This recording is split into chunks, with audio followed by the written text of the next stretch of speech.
This is an interview with Mr. Jim Akins. The date is September 20th, 1993, and the place, Mr. Akins' home on Sugar Tree Lane in Smyrna. Remember, anytime you want to stop, it's perfectly all right. Testing? All right. Mr. Akins, when did you join the service, and did you volunteer, and why did you join the branch of the service that you did? I joined the service in June of 1942. Previously, I had put in 1 year at Cumberland University in Lebanon, Tennessee, and took pilot training. It was a civilian pilot training program. And then I was requested to apply for aviation cadets and take the written exam in Nashville, Tennessee.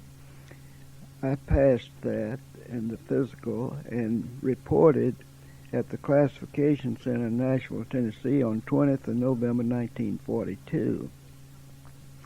I started out in pilot training, got about halfway through, and what they said back then was if you can't assimilate it in the length of time they give you, then they wash you out and send you to something else. So I went to advanced navigation in San Marcos, Texas, and graduated the 24th of December of 1943 as a second lieutenant. From there I went to Boise, Idaho, and got on a crew with a Liberator, B-24 Liberator, and we left the States and flew a new airplane that we picked up in Topeka, Kansas, and flew to our base in southern Italy. Mm-hmm.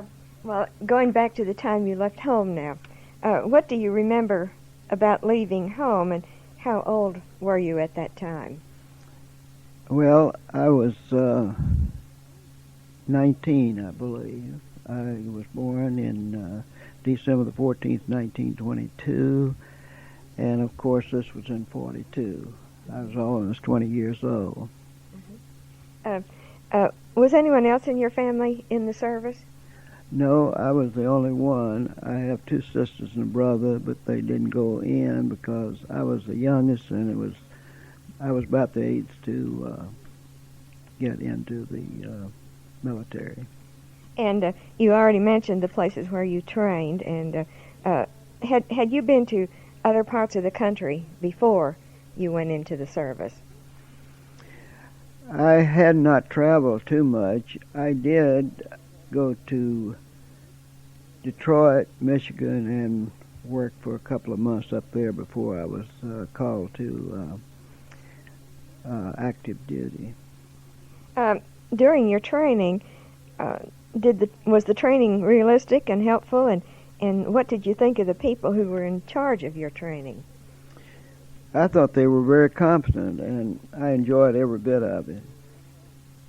What units were you part of, and what were your duties? I believe you already mentioned that. And was this what you expected at the time you signed up?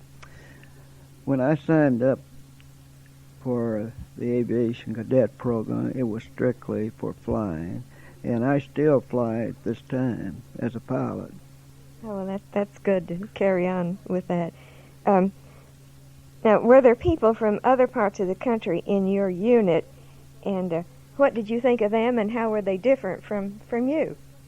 Well, when I reported to the classification center in Nashville, Tennessee, the ones that I were with seemed to be from places like New York and Chicago, but I liked them very much, and I did not go with them to the pre-flight school at Montgomery, Alabama. They had a little mix-up on my records, and I left a little later in January of 43 and went to San Antonio for pre-flight school. Mm-hmm.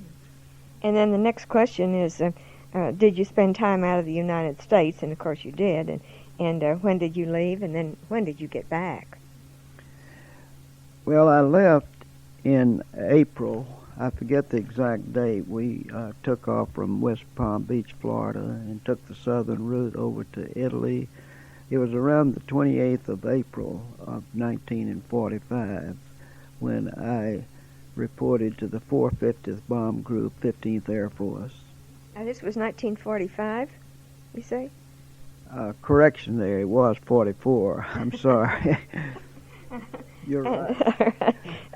Now, we want to talk some more about that too, but what memories do you have of the men who served with you, and do you keep in touch with any of them? Yes, the aircraft commander, the first pilot on the B-24 that we trained with and that I was shot down with that particular crew, the only one right now is Donald G. Goldberg in Hampton, Iowa, and I flew out to see him a little over a year ago.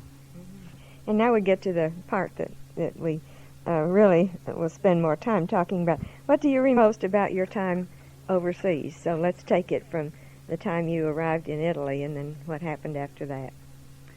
Well, it seemed that I was at the group only a short time because the crew that I was with, the ones that I flew over with, we were shot down on the 24th of May, and I was captured on the 25th of May, and out of the 10 of the crew, 3 were killed, and 7 of us got out. Okay, I think everybody got a Purple Heart but me, but I didn't get anything that I wasn't fire. Oh. Well, could you tell me something of your experiences leading up to the time you were shot down, how it happened? Every mission, we always encountered German fighters and also anti-aircraft we called flak, and got shot up pretty bad as far as the aircraft was concerned. But what led up to the day that I was shot down, we were on a mission to Wiener Neustadt in Austria, and we were about an hour before we got to the target. ME-109s, that was a German Messerschmitt, shot us down from approach from head on. They were firing 20 millimeters, and it hit our aircraft, and we had to bail out. And previously, I had gone on one famous raid that has been on TV here recently, and that was when I went on a raid to Ploiești in Romania, where the German had oil refineries, and was very important for them. And also, it was a very tough raid to go on. Mm-hmm. And you returned from that safely then? No problems with that? But then you went on, which mission, what number was the mission that you were on, do you remember? Actually, it was only the 5th actual mission. On really long missions, we got double credit, so they considered it 7 missions. Oh. And of course, that was a very short time that I was at this group. About a week ago, I believe they had a reunion for the 450th Bomb Group. We were called the Cottontails. I had a white rudder, and they had a reunion in Cincinnati, Ohio, but I didn't think I would remember anyone, so I didn't go. Now, you say you were shot down on one day, and then what happened after that then? Well, when we were shot down over Austria, it was actually in a very rural setting, and I always felt that the Austrians were not as pro-German as if I'd gotten shot down over Berlin, for example. But I escaped the people that were looking for the people that got shot down. We wasn't the only crew that got shot down. It was quite a few planes that got shot down that day. And I did avoid escape till the next day. Just a minute, I'm wondering. 1, 2, 3, testing? It's all right. I thought there was... Maybe I'm not talking loud. No, it's all right. It seemed like something clicked off, but it's all right now. Okay. So, from there, that was on May the 25th. It happened to be, I remember that it was my mother's birthday on the 25th of May. But anyway, we finally, by train, was taken to a permanent camp, Stalag Luft 3, at a little town close to Berlin, Sagan. And when we got there, it was around the 8th of June, if I remember correctly, of 1944, and we were there until sometime in January, where the Russians were getting close to our camp, and we had to leave that camp.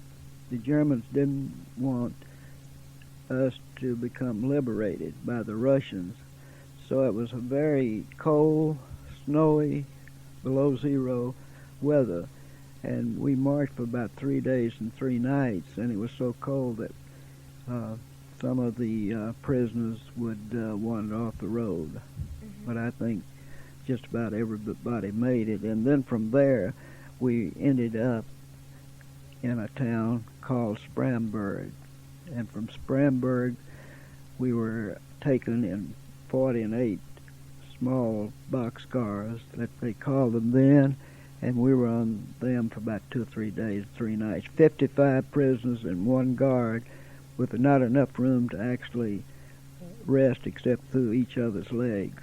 We couldn't lay down. And then we ended up at Nuremberg. It was a former camp that they had moved Italian prisoners of war, and the camp at Nuremberg was actually violating the rules of the Geneva Convention.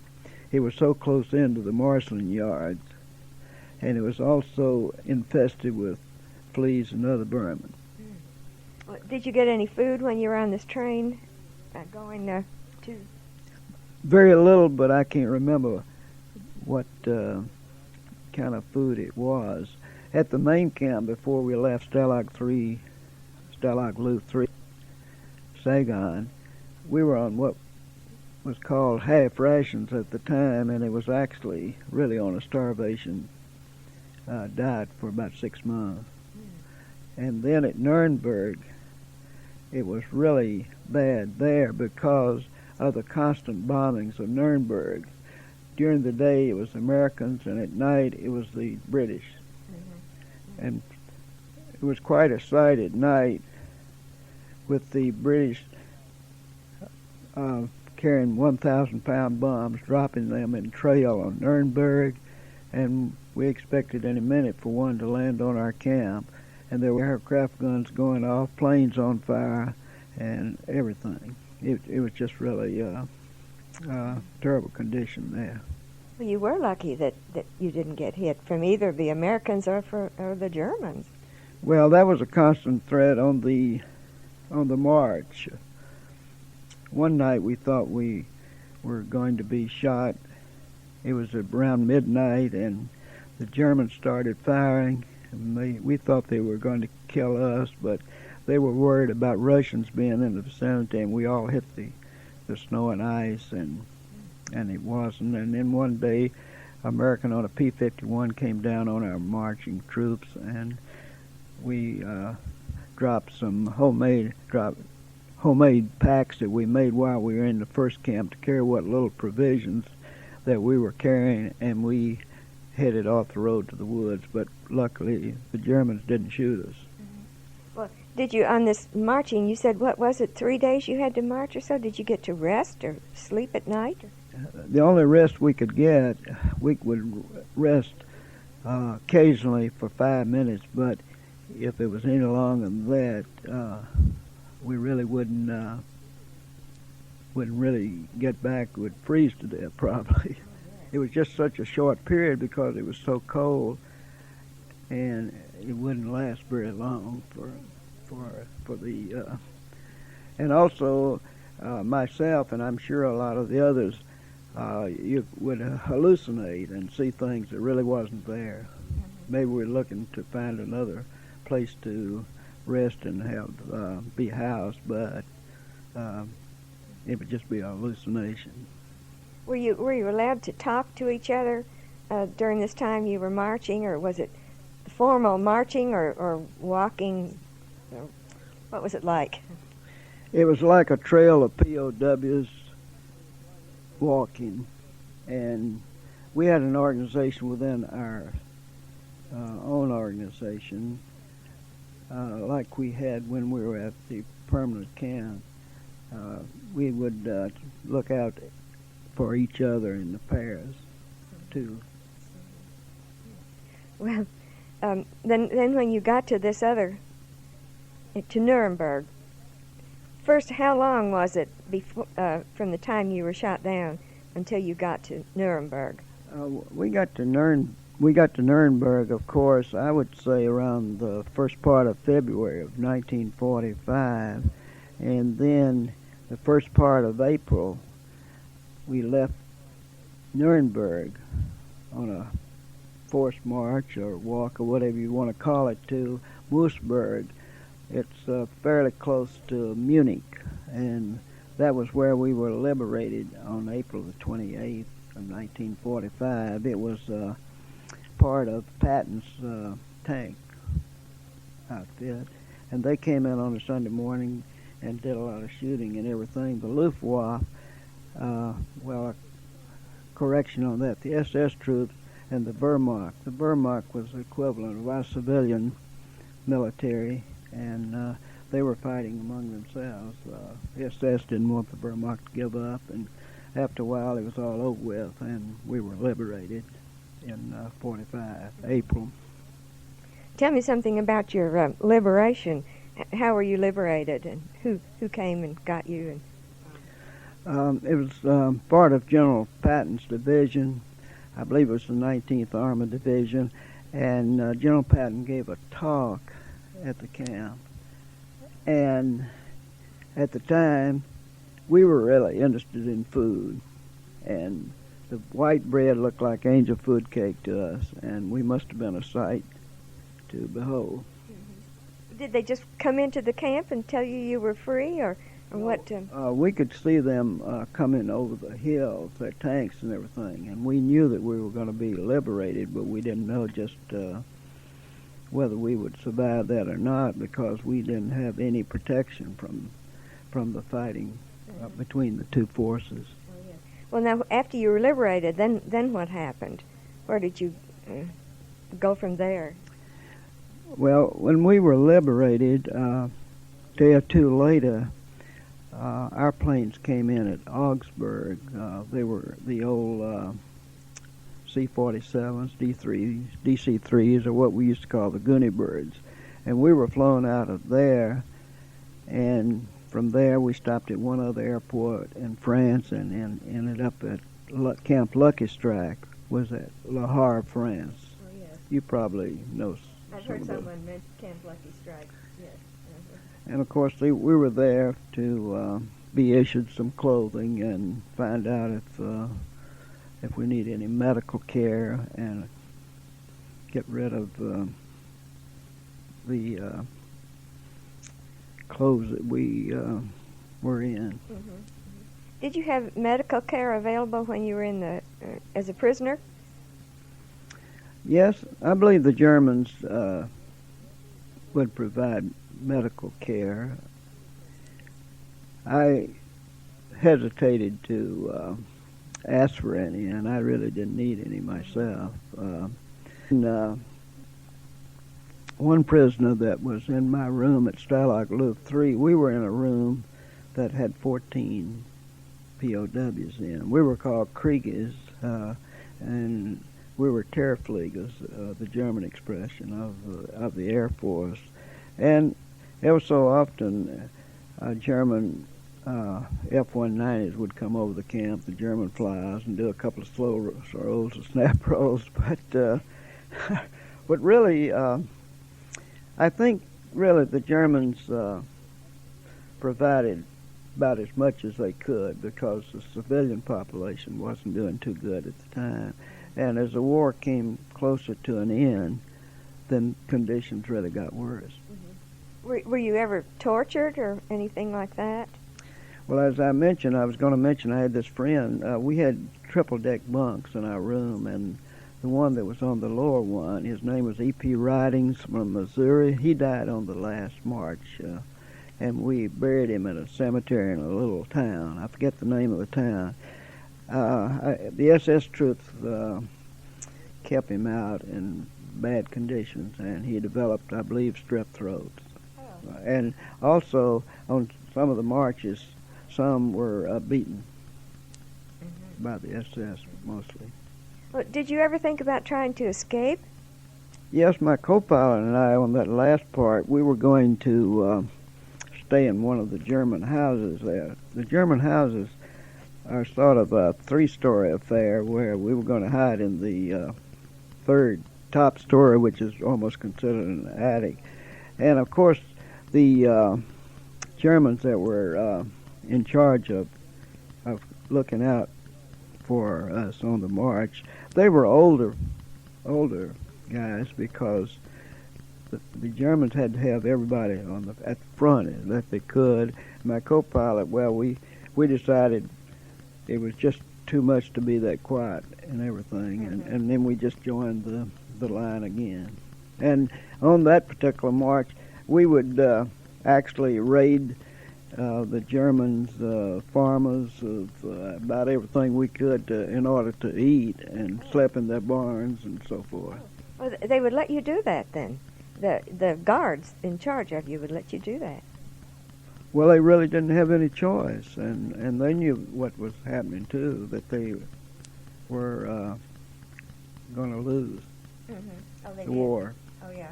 But now, you were liberated before the war was over. Right, we were liberated. It was either the 28th of April or the 29th. I get a little mixed up because that was about the time a year earlier that I reported to the base in Italy. So I remember my co-pilot, he didn't, he just stayed and wandered over the countryside. You could get just about anything you wanted, transportation or anything else from our troops, and he was over there 2 or 3 weeks, just having a ball, so to speak. He lives in Riverside, California now. Well, did you ever run across any members of the underground, or was there an underground there right there in Germany? At Stalag Luft 3, and I believe this has been on TV, The Great Escape, there was some, well, anyway, first of all, we were in the newest compound. They had compounds separated: west compound, north compound, south compound, east compound. And I believe they were British. I believe there were 19, and they had dug that tunnel, and they captured them, and they killed them. And of course, at the end of the war, much was done toward finding out who the perpetrators, or whatever you want to call them. How much weight did you lose during all of that? Do you remember? Well, I know a lot of my fellow POWs lost a lot of weight if they were overweight. I was pretty thin back there to begin. I think when I went in, I only weighed 122. It was the minimum. I just got by on the weight, so I lost a little weight, but not all that much. Well, what else can you tell me about this experience, and then we'll go on to some other questions I have. I would like to mention that when we left Lahore, we got on what they call a Liberty ship. I believe Kaiser built them out in West Coast. And when we were leaving Lahore, of course our nerves wasn't in the best of condition, and we had a mine in the water. And anyway, we missed that and went to Southampton and got with one of the last convoys that came back in May of 1945. And when we left Southampton, as we were going across, the convoy altered course. Can you imagine this? Altered course in a fog to miss icebergs. And our ship was a John B. Hood, and we called it the Bumper Hood because we run into a tanker. And there were more ships colliding with each other. And later, years later, the old Collier's magazine and Keeping Up the World said it was the greatest ships in the history of the world. And we limped into New York and only made about 3 or 4 knots the rest of the way because we had a big hole in our ship. Oh my! Did any of the ships sink during this collision? Not that I know of. I really never did get any information on that. I don't think that was known at the time, was it? About the collision of all these ships? I don't know when it became public knowledge. But anyway, we thought, well, what's going to happen next? Oh, I know. Oh, goodness. What an experience. So, all in all, then, how long were you a prisoner from the time you were taken? I believe, if I remember correctly, it was about 11. It was 11 months and about 4 days. It was from May the 25th of 44 to end of April of 45. Going back to the time you were shot down now, you bailed out of the plane, and then how were you found? Were you just walking around down there on the ground, or what? How were you discovered? Well, the time that the German fighters shot us down, the plane was highly damaged and on fire, and we still have a bomb load in it, and gasoline and everything else. We thought it was going to blow up. So my co-pilot and I were getting out at the same time, and he had gotten a lot of shrapnel from the explosion of the M20s, and he had blood. No serious damage to him, but he was bloody and got blood on me, and I didn't know whether I was hit at the time. So we went down in the bomb bays and opened the doors. They were hydraulic, and I tried to open them, and I had problems, and he finally took over, and we got the bomb bay doors open. In the meantime, I still had my parachute in my hands. It was a type of chest pack that you had to snap on, and I was just carrying it by the web strap. And this is the truth. I dropped it, and it almost fell out the bomb bay doors. That's when I thought to put it on. And then when I snapped it on, he got out first, and I bailed out right after him. And he was the only one that I actually saw in the chute. He was still 2 or 3 miles away. And, of course, that was at 20,000 feet. And when I bailed out, there's a D-ring that's where you pull the ripcord on the chute, and I was still pulling on the web strap, and it was a good thing. It did give me a chance to clear the airplane, and then when I pulled the D-ring, they call it, the chute blossomed out. And, of course, we were at 20,000 feet, and probably what I should have done was to free fall several thousand feet. And it seemed like I was never going to get down, but about the last 1,000 feet. It was a real calm day, so I didn't really try to guide the chute because I didn't want to lose any of the air out of the chute, so I wouldn't. But actually, when I hit the ground, it was no more than stepping off from a stool or something like that. But it was in a highly mountainous, wooded area in May. And hold on just a minute. I've come to the end of this